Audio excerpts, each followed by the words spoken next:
22 अगस्त 2021 football खेल जगत में ये एक काला दिन मनाया जाएगा क्योंकि सैयद शाहिद हकीम का इंतकाल आज ही के दिन हार्ट अटैक से हुआ है। सैयद शाहिद हकीम ने 1959 में प्री ओलंपिक्स जो सिंगापुर में खेला गया था और कई सारे प्रिपरेटरी मैचेस भी ओलंपिक्स में खेले हैं, मलेशिया और इंडोनेशिया में 1960 में, और ये all time great Indian football जो रोम ओलंपिक्स में खेला गया था उसकी भी इन्होंने नुमाइंदगी की थी और वो एज ए रेफरी 1974 से लेकर 1989 तक निभाया है और वो 33 इंटरनेशनल मैचेस की रेफरी किए थे।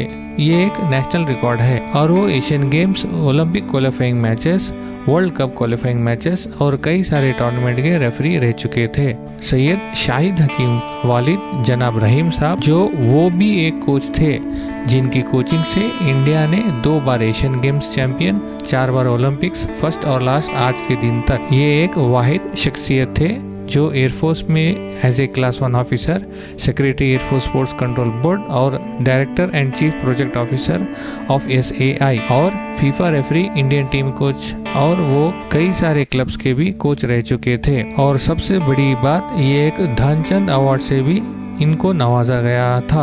और इनके इंतकाल पर बॉलीवुड स्टार अजय देवगन ने ट्वीट करके कहा, today Indian football losers an important leg. Media से बात करते हुए उनकी अहलिया सईदा सादिया ने कहा, अब हिंदुस्तान में एक ऐसी शख्सियत नहीं होगी जो आपको पूरी हिस्ट्री बता सके कभी फुटबॉल जो एक गोल्डन मुकाम रखता था। Bureau report, Mashhood Alam, UMS media, Kalaburagi.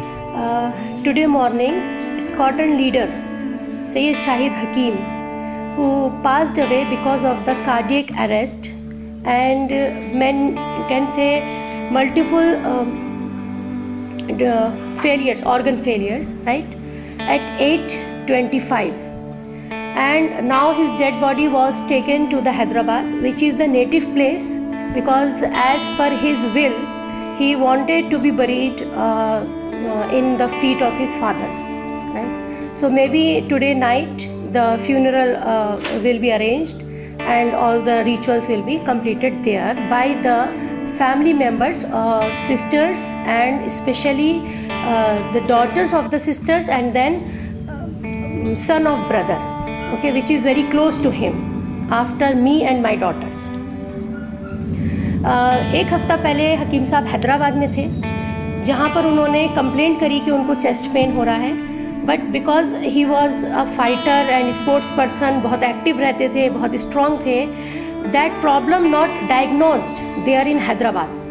Then after 2 days before when he came to Gulbarga, he told me के bring wheel chair on station and then after will start the taken to doctors and then this hospital and that hospital and finally diagnosed with that heart attack.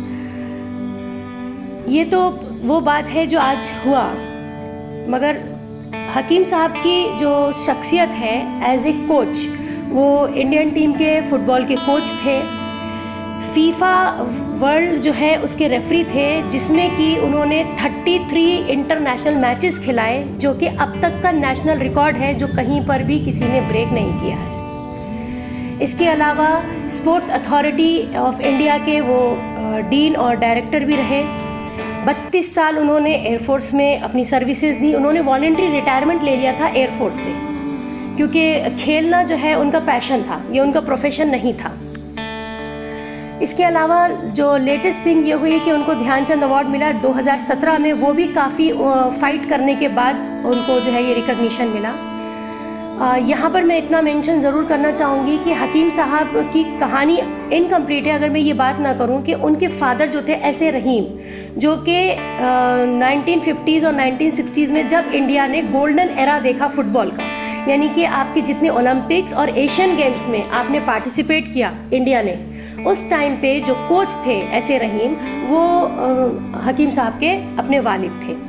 तो बाप ने भी और बेटे ने भी इस कंट्री को बहुत कुछ दिया, बहुत अचीवमेंट्स हैं और बहुत अच्छा रिप्रेजेंटेशन रहा फादर का भी और इनके सन सैयद शाहिद हकीम का भी। और बहुत अफसोस की बात है, हमने एक बहुत बड़ा लेजेंड खोया है। इनके जाने के बाद से मैं समझती हूँ कि अब आपके हिंदुस्तान में ऐसी शख्सियत नहीं होगी जो आपको पूरी हिस्ट्री बता सके कि कभी फुटबॉल में हिंदुस्तान जो है वो एक गोल्डन मुकाम रखता था। मैं सैयद शाहिद हकीम की वाइफ हूँ, मेरा नाम सादिया सैयदा है।